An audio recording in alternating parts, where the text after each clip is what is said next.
In this tutorial, I'll show you how to paint Ragnar Blackmane. Now Ragnar's a key character that we want to stand out on the tabletop, so this tutorial will be a little bit longer than usual and we will be using a wider range of colours.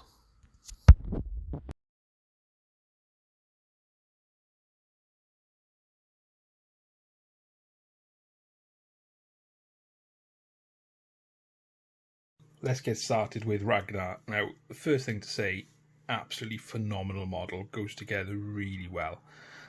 So all I've done is I've primed it black and then I've given it Zenithal Prime of just Corax white over the top. And what we're going to do is just going to take some rust grey and base coat the armour to start with. So just take your time doing this. You're probably going to need 2 coats. And what you'll find is that the rust grey covers over the white pretty well. When you've got a darker area, such as in here, you may need a couple of coats. So make sure it dries before you go back in with it, because you don't want to smudge any paint. The other thing to say, obviously I've left his head off, I've left his backpack off as well, because it's just a bit easier to get into all the necessary bits. So get that rust grey all over the armour panels. If you're not sure where it goes, just check the box art. And then once I put that second coat on, we'll come back and we'll start to get into the meat of the model. Once we've got a nice even coverage of rust grey over the model, I just want to take some Abaddon Black. What we're going to do with this is we're going to paint in the armour joints. So we've got these all over. We've got some other little bits. So you've got Ragnar's hair, for example. You've got the handle of his Frostblade as well. So just work your way around the model, catching all these little bits of black. Don't forget the claws on the wolf pelt. And then we'll come back. We'll start the metallics next. And the reason I do it this way, if you watched any of my videos before, is because it's really easy to go back and correct the armour base coat if we accidentally slip or make any mistakes. If we finish the armour and then we decide that, and then we make a mistake on it later on, it can be a little more difficult to correct, because we'll have some shading in there, we'll have some highlights, etc. So this is the reason I prefer to do it this way. So work your way all the way around, get all that black done, and then we'll come back shortly and start the metallics. First up, let's get the gold done. So take some Retributor armour. Now there's quite a few gold bits on Ragnar. When you're doing these parts here, make sure you haven't got too much on your brush, because what you don't want to do is flood the area with paint, and it'll take away some of the detail that is sculpted in here. Like I said at the start, it's a really great sculpt. If you haven't got the model yet, the way it goes together is really good. There's a heck of a lot of detail on it. Fair play to Daz Latham for that. So all I'm doing is I'm going around and finding the areas where the gold is based off of the box art. So just pop on there the wolves on the front, and take your time with this, because again, it doesn't matter so much if you spill over onto something else, but it does just make that cleanup process that little bit quicker if you don't have to worry about it too much. So we've got the wolves on there, we've got the trim on the shoulder guard, we've got this piece here which secures the wolf cloak to him, and don't forget you've also got then around the gems as well, so there's quite a few gems on Ragnar for you to work your way around. So I'm going to get the rest of the gold done, and we'll come back, and the next thing we'll do is shade it down a little bit. Now all that gold is done, I'm just going to take some Reikland Flesh Shade just to shade it a little bit. So careful not to go over any parts of the armour that you've already done. Just take your time, do a tidy job of this, because again it's just less cleanup on the back end, so taking more time now saves you more time later. When it comes to these sections here, again, you don't want too much on your brush so that you swamp the area. You just want to make sure that the Reikland Flesh Shade goes into all the recesses so it really picks out the gold. So work your way around the model, get all that gold covered in the Reikland Flesh shade, and we'll come back and highlight it next. When that Reikland Flesh shade is dry, you're just going to take some Liberator Gold just to highlight the sharpest edges. This is quite a subtle highlight, but it works quite well, quite nicely. Where you can, if you can catch the edge, then do your best to do that. And all we're really doing then is working our way around the model with this Liberator Gold, just highlighting the areas where we've just put that Reikland Flesh shade. So take your time with this. It can be quite subtle, you don't want to put too much of it on. When it comes to these areas, just try and catch some of them with the tip of the brush. You can try over brushing, which is like a little bit like that, but you just want to take your time to make sure that you don't actually fill in any of the recesses that you've done there. Okay, so work your way around the model, get that gold highlighted, and we'll have a little look at the silver metallics next. For the silver metallics, we're going to use some iron hand steel. And this is again a real simple application, as I drop the model and make a mistake, but that's fine because I can go and fix that with some rust grey later on. So all I'm doing is I'm looking for all the little bits that are kind of silver, and I'm painting over them, taking care not to spill too much into other places.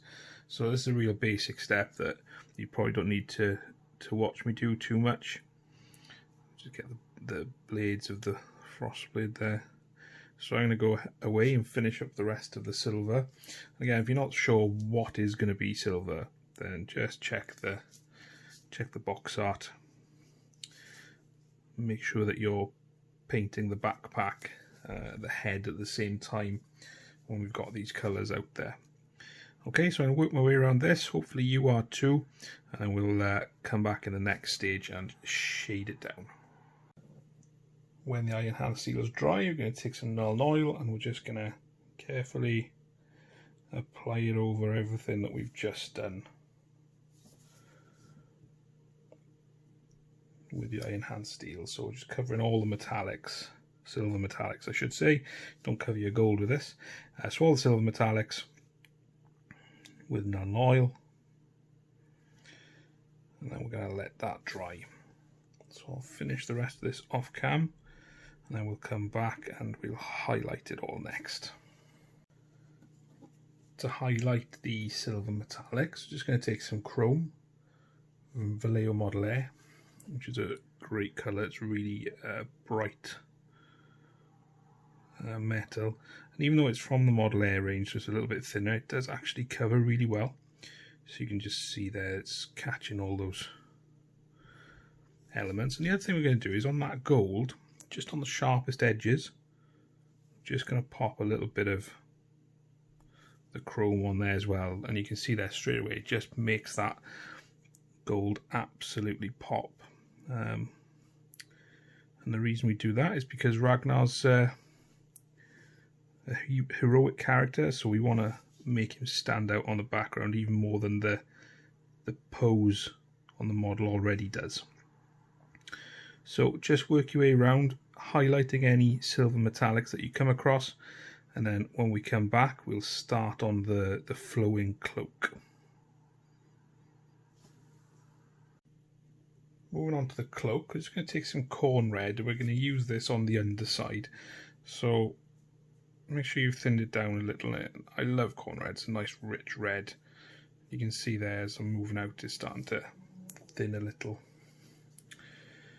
So just undercoat all of this part of the cloak underneath, and then you've got the bits here where it kind of goes to join into the fur, and also the outside part there as well. So just get all that coated, nice solid coat of corn red. So if you do need to do 2 coats, make sure that you do that, and then we'll come back and we'll have a little look at how we're going to do the rest of it.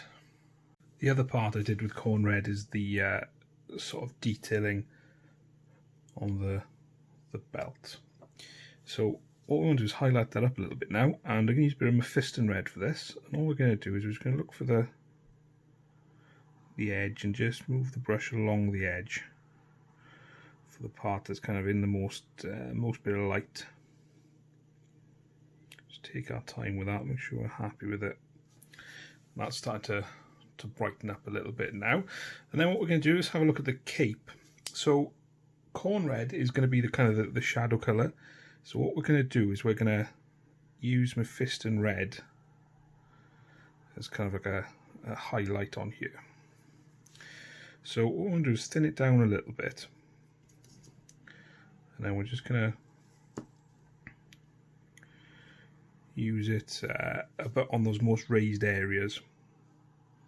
So we're not going to shade it with Nuln Oil, we're just going to use the corn red as the kind of the darkest recess, and then we're going to use the Mephiston red as the first highlight for it.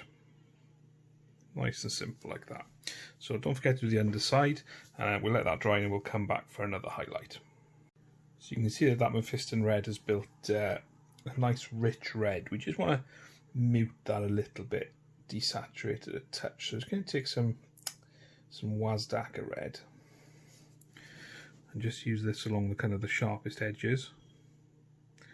So you can see it highlights, but it's just muting down, so it's lighter than the Mephiston red, but it doesn't quite. Just get this in a position to just draw a line highlight down there.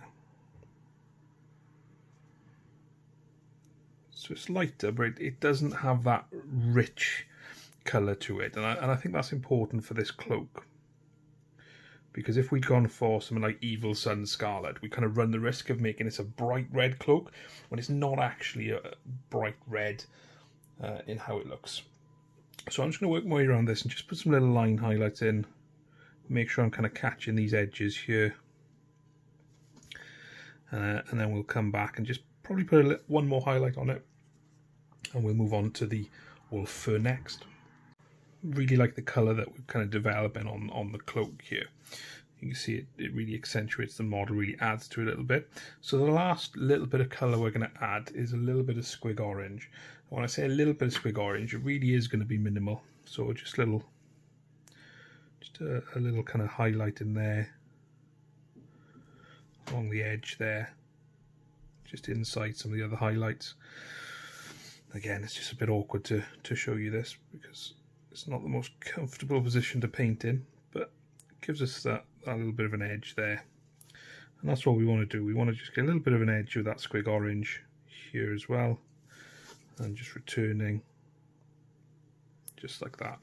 And that really kind of just gives us a nice desaturated reddy look to the cape. So I'm really happy with that. So I'm just going to play around with it a little bit more, maybe add a little bit extra squig orange, but not too much of any at all. And then when we come back, we'll tackle this wolf pelt, which is going to be interesting and fun all at the same time. So for the wolf pelt, what we want to do is take some Wraithbone, and we just want to cover all of the fur.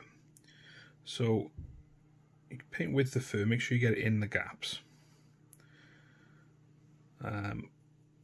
And this, as you can see, is probably going to take a couple of coats, and that's okay. We're used to that by now, aren't we? So be careful not to go over anything you've already finished.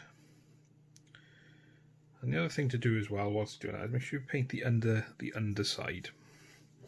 So where you've got the fleshy areas, and this is where you may need a couple of coats, maybe 3 coats, depending on how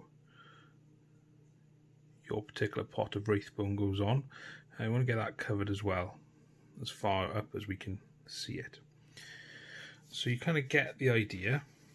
Work your way all the way around, being careful of the bits you've already finished, and then making sure we do the underside. So it might take you 2 coats, might be a couple more on some of the tougher areas that that are mainly kind of black. So just work your way around those, and then we'll come back once I've done those 2 coats, and I'll show you how we're going to paint the black mane from where Ragnar gets his name.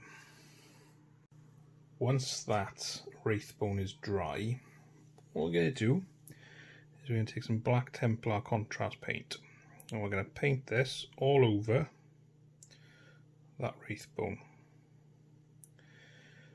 So I'm not slopping it on,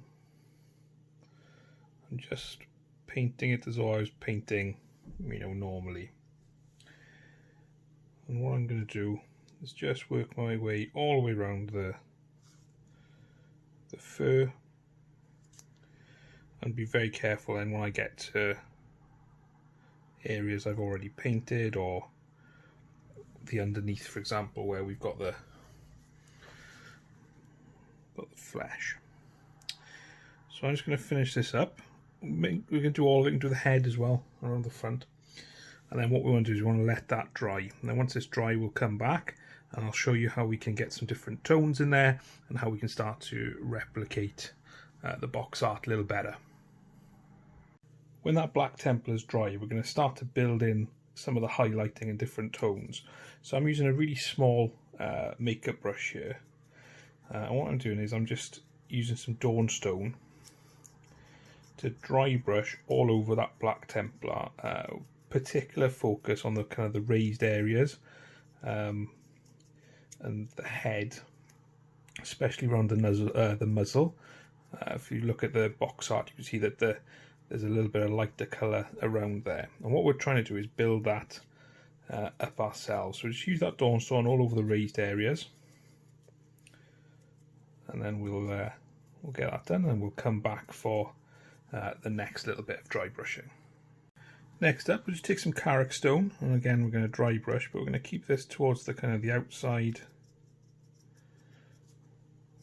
of the paws, and again we're going to try and heavily go over the muzzle of the wolf there, and you can see that that's starting to give a nice kind of blended effect on there. So just going to work around the rest of the kind of the outside towards the bottom of the fur with that Karak Stone, working our way round, and then we'll just let that dry and we'll come back in with the last little bit of dry brushing on that for now, before we go in and do some more detail work.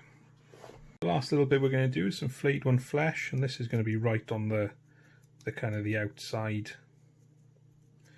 You can see there, starting to give that kind of bit of life into the model there. I'm going to focus around the kind of bottom part of the muzzle, and around the outside of the legs, around the claws.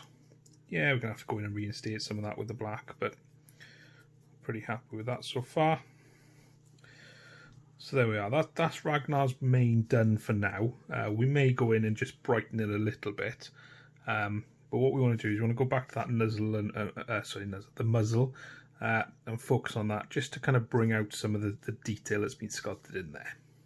The first thing we're going to do is we're going to look to bring back the kind of dark on the nose. So that's a little bit of a bad and black, quite thin down.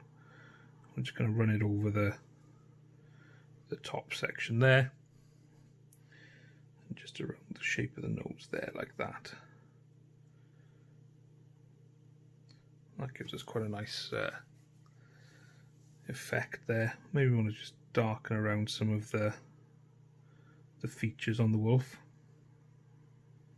Again, what I'm doing is just going in and highlighting or blacklining in around these features, just to give that extra darkness. I mean, you don't have to do that, but I think it looks quite good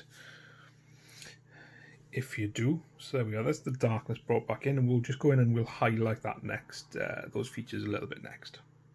The highlight on these wolf features is a very tiny bit of Ulthuan Grey. We're just popping it in there just to highlight down the muzzle, just to make that wolf look a little older, and also to give us a nice focal point there. So that really picks up the head of the wolf, and you can really start to see that coming together now. So you can do as little or as much with the Ulthuan Grey as you want there. I'd probably do a little bit more off cam, just to kind of accentuate under the eye and around the snout, and then we'll come back and we'll do the flesh underneath. For the fleshy bits underneath the claws, this is a real simple steps, so I'll just show you this one quickly. So just going to take some Guilliman Flesh contrast paint, and all I'm going to do is just paint it over those fleshy bits there. I'll leave that to dry, and once it dries, that'll look really good and effective. So I'll do the other one off cam now, and then we'll come back, and I think next up we'll do some of the leather. I'm going to base the leather with some Rhinox hide.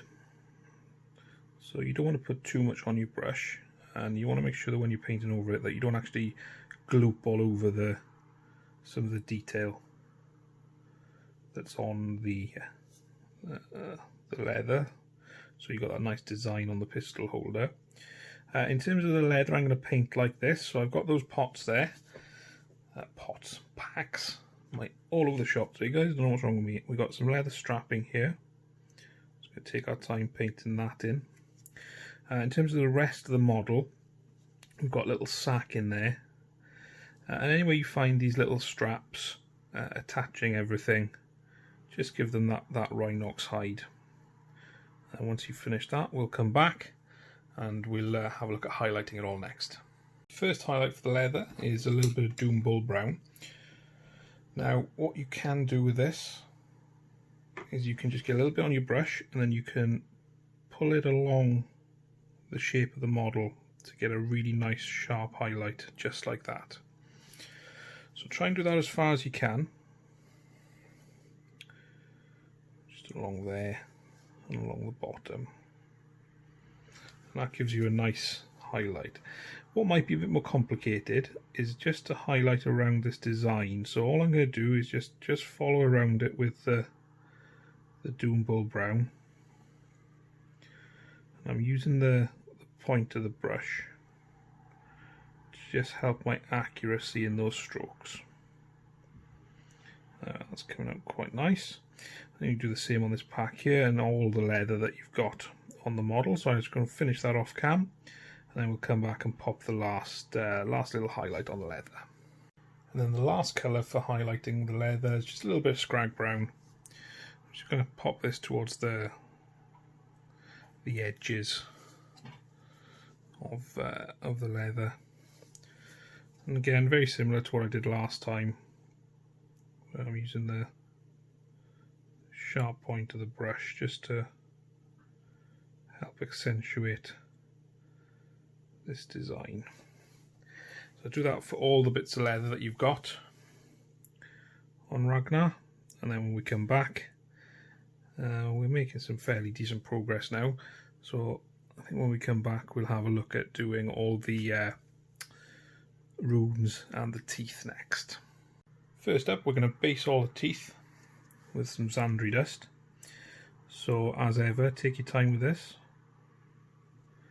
Enjoy what you're doing, enjoy the process, because you're painting one of the most storied characters in all of Warhammer 40,000, perhaps all of Warhammer, with Ragnar. So you can see I'm just taking my time popping it on there.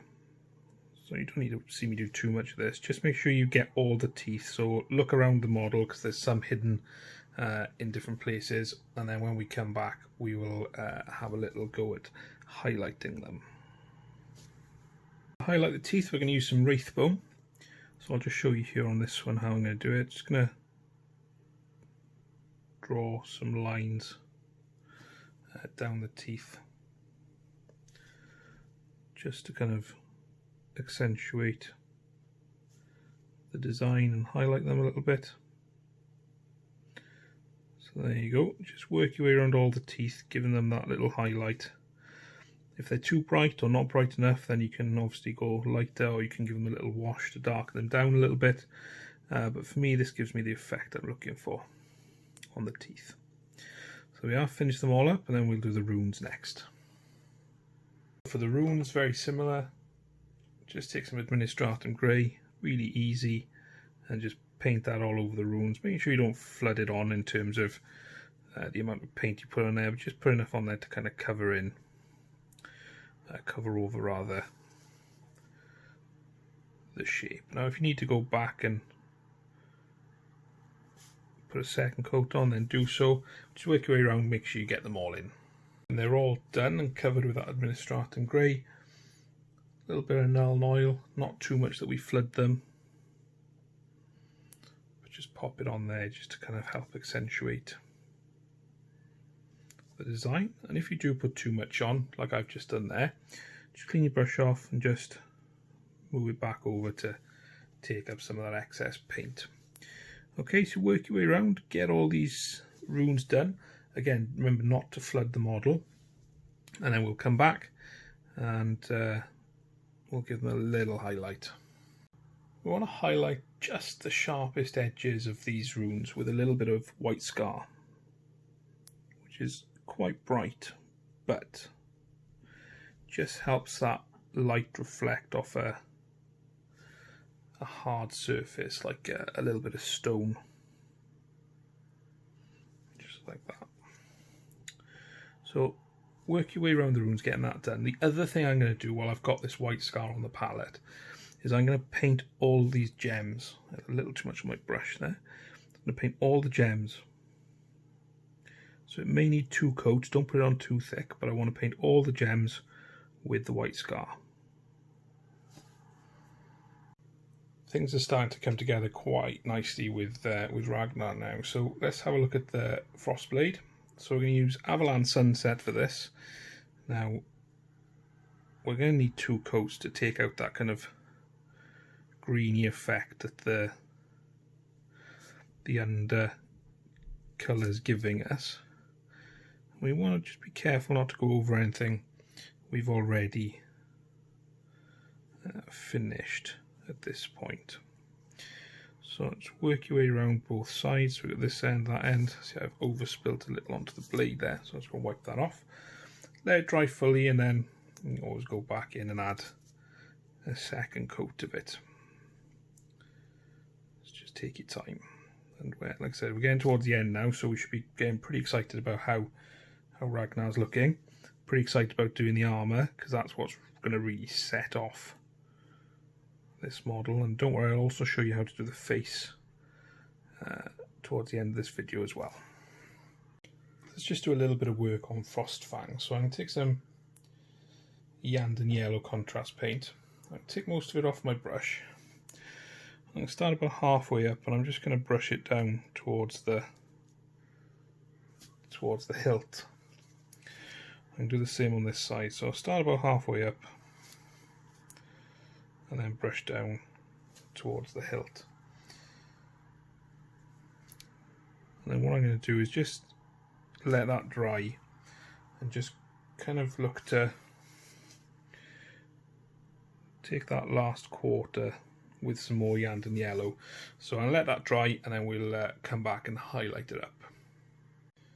First highlight is going to be Iyanden yellow, not Iyanden yellow, Iriel yellow. And what we're going to look to do with this is just edge highlight all the way along that blade. And you can see straight away it starts to pop up quite nicely, giving nice differentiation of colour. The yellows we've used there. So that's one side. We'll do the other side off cam, and we'll come back with a final highlight. A final highlight we're going to use just towards the kind of top of the blade. It's just a little bit of Dawn yellow.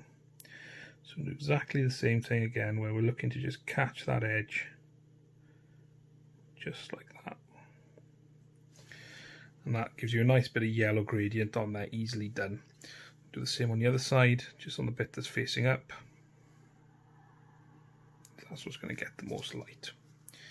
Okay, so I'm going to do the Frostfang text next. Now you can see this looks really difficult to do because it's really quite small, but it should be quite simple. What we're going to need is just some really watered down Abaddon black. So I'll sort that out, and we'll do that next. So you can see on this side I've sketched the Frostfang text in.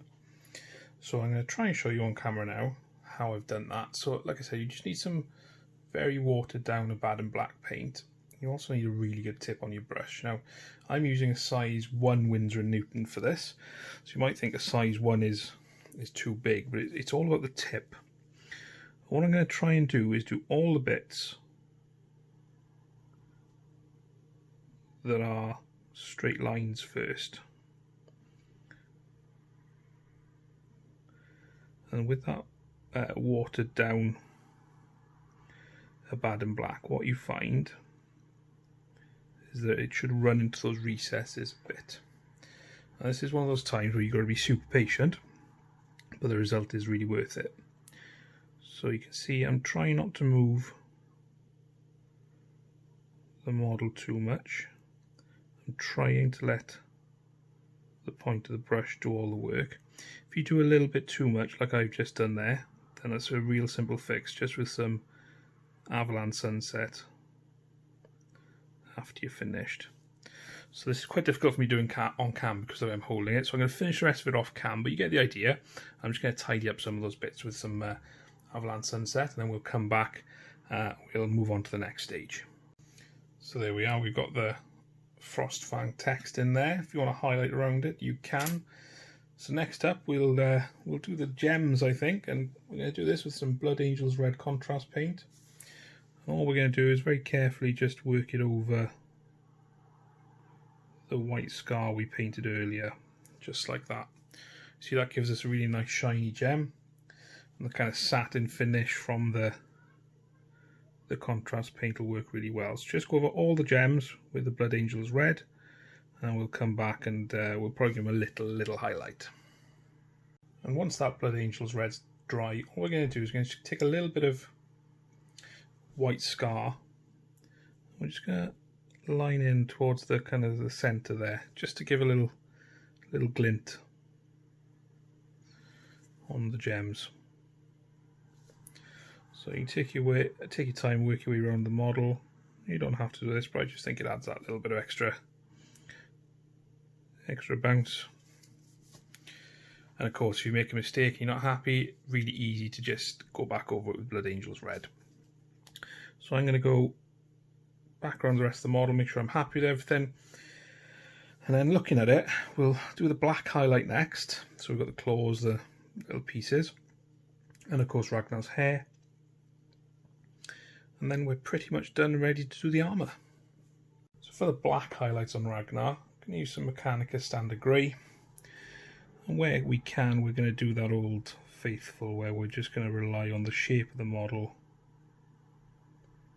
to give us a nice easy highlight.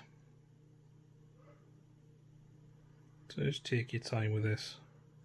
Make sure everything gets a highlight. We've got the straps on the Frostfang as well. So that's that. And then we've also got the hair. So with the head, all I've done is I followed the box art, but I've sprayed it black and then I put the Corax white over it. So with the hair, what we're looking to do was looking to pick up these strands where they occur. So we want to use the shape of the model to guide our brush as best we can, just like that. So work your way all the way around the model, all the way around the hair as well, and just give them this Mechanica Standard Grey highlight, and then we'll come back and add the next one. And just to sharpen up some of these highlights on the most prominent bits, just a little bit of Administratum Grey, just to really add a little bit extra, a little bit of definition on these bits that are kind of blowing out in the wind, or in the wind. They're down to the dynamic movement of the pose, the dynamic pose of Ragnar throwing himself at something, more than likely Ghazghkull. Just work your way around, just add some nice subtle bright lights using the shape of the model, and then we'll get back to the armour. Once we've got all the black highlighted, it's time to go back to the armour. So before we do this, make sure that you've gone back in with that rust grey and just tidied up any areas where you may have overspilt. So what we're going to do now is take Space Wolves Grey contrast paint, and what we're going to do with this is we're going to shade the armour. So you're going to work your way all the way around the model, not having any fear, because we can go back in and tidy up later on, but doing it this way really just gives you the opportunity to get some really good shading on the model, but also you can blend out a little bit as well using the lighter colours, which just makes, I think anyway, character models that look that little bit better. So you can see there I've just worked around. So all I'm doing is moving the Space Wolves grey contrast paint across the model and pulling it into the shadows. So I'm pulling it into the dark parts. I'm not just throwing it on there. I'm pulling it towards the darkness, and the reason I'm pulling it towards the darkness is because it'll settle more in those recesses, which means the cleanup will be considerably less. Okay, so work your way around the model. I'm going to finish this and then we'll come back and I'll show you how to highlight it up. So you can see now that the armour is a lot darker. So what we want to do is we want to start to brighten it all up in those areas that we're going to get most light. So here, for example, I'm just going to take Rust Grey. I'm going to run it over these areas that are going to have the most light on them. Remember in the last step we pulled towards the darkness. Well, now we're pulling towards the light. And the reason for that's really simple, is that wherever the paintbrush ends up is where the majority of the paint will go. You can see I'm just using short, sharp little motions just to kind of build our paint up there. Then when that dries we can just go back in, and this thin layers doing it this way just gives you a little bit of a blend. Now it's not Golden Demon winning blend, but it's good for what it does, and it gives you the effect that you're probably looking for. So what we're doing is we're working our way around the model and we're just pulling everything towards the light just to give the illusion, because obviously it's a very small model. So work your way around, get all those little bits done. If you're not sure where the light should be going, just check on the box art and look for some of the highlights. I'm going to move my light around there so you can kind of see what I'm doing a little bit better, I hope. So I'm just working my way around like that. Better to have thin paint as well, because as always you don't want to put too thick a paint on. So just work your way around, catch all those bits that are kind of in the light, and we'll come back and we can compare notes and I'll show you where I've put all my highlights. So you can see there that the really nice gradient variation on the kind of Space Wolf armour. So we're going to do kind of a more traditional highlight now. So we're going to use the Fenrisian Grey for an edge highlight.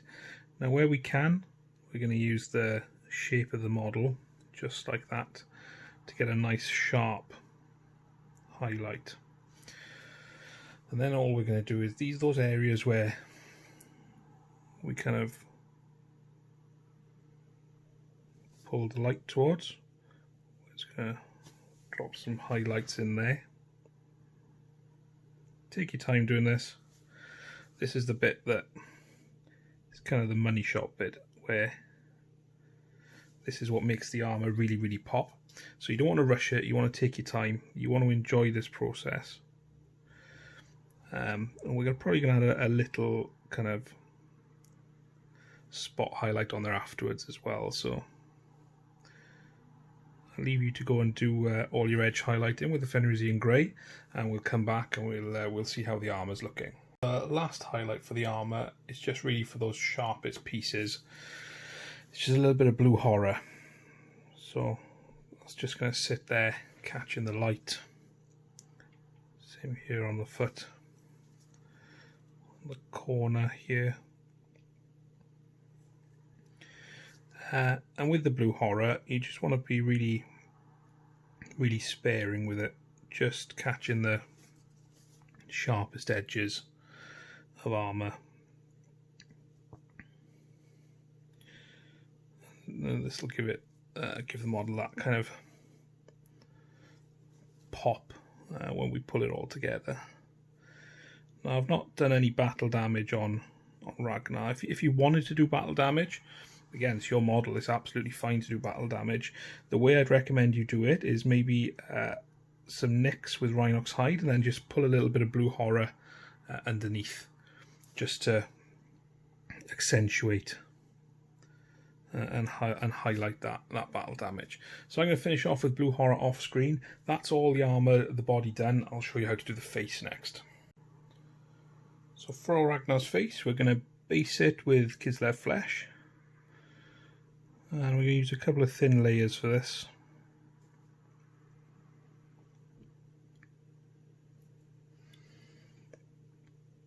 You can see how that white base coat came in handy. So you can see the first layer doesn't really cut it, so I'll put another one on and we'll come back and shade it. When we're dry, we just want to shade this down with some Reikland Flesh shade. We don't want to slop this on, so I'm just going to pop it on, check I've covered everything, and then we'll let that dry too. Once that Reikland Flesh shade is dry, go back to Kislev Flesh. All we're looking to do is pick out the most prominent points of the model, leaving the Reikland Flesh shade in the recesses. So you see I did that quite quickly then. But this is probably one of those times to just relax, take your time. There. So that Reikland Flesh is not quite dry in the eyes, so just gonna leave that dry and we'll come back with the next highlight. And the next highlight we're going to use is a little bit of Flayed One Flesh, and we're kind of looking for those same prominent areas again. What you'll notice about this is the colour's a lot lighter, brighter maybe, so it just gives you that more lifelike effect on the skin.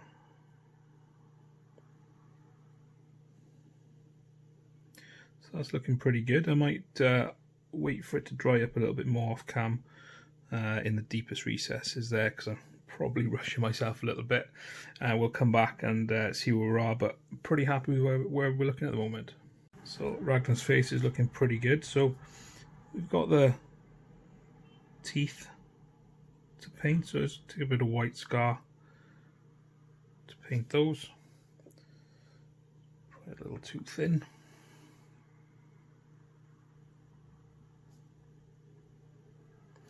And then if you are feeling confident, which I'm not on camera, but we'll give it a go.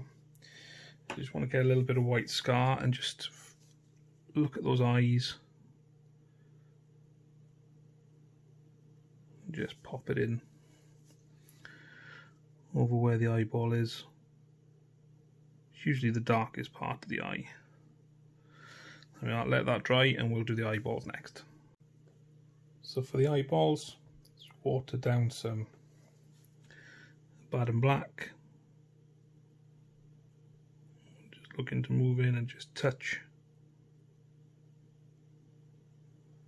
the whites of the eyes, just like that. So there we go. I'm going to put the head on the body, make sure it all fits, paint the base, and we'll have a look at him on the turntable. So there we have it. Ragnar is ready for action and he's ready for the tabletop. I really hope you've enjoyed this tutorial. If you have, please leave a like and a comment down below. Your feedback really does help me improve the channel. Don't forget, you can get up to 20% off any Warhammer using the link for Goblin Gaming in the description, and you'll also see links to my recommended equipment such as my paintbrushes. Thanks again for watching. I'll see you next time.